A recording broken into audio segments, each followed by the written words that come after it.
These are some works on paper, an actual original printing of the proclamation by King George III for suppressing rebellion and sedition. This was passed in August of 1775.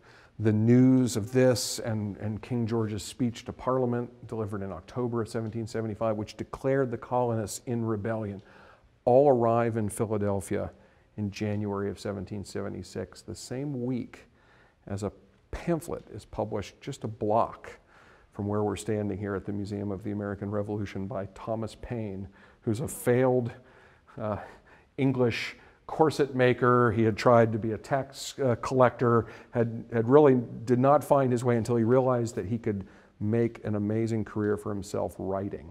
And he wrote a pamphlet called Common Sense, which in plain everyday language here, and this is an English reprinting of that Philadelphia pamphlet, Common Sense addressed to the inhabitants of America, calls for an independent nation to be created, that all of the states should become republics. He rejects monarchy as a system of government, and now the king is being cast as an enemy rather than a protector of the people. And so this is when this becomes an American Revolution.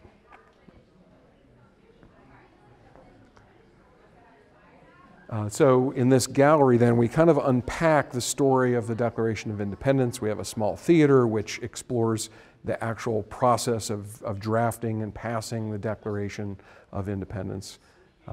We rotate on display printings of the Declaration. Of course, we're all familiar with the engrossed copy on parchment that you can see in Washington, D.C. at the National Archives. But other than members of Congress, very few people ever saw that document, certainly in the 18th century. Most people encountered the text of the Declaration either from newspaper broadside printings or having it read out loud in their various communities. And so we rotate on display different printings of the Declaration. Right now, we have one of the rarest, actually, is a German language printing here in the center. There are only 2 copies of this July 1776 printing of the Declaration in German that have survived, and this has been shared with us by Gettysburg College in Pennsylvania. And then it's side by side with a Salem, Massachusetts printing of the Declaration.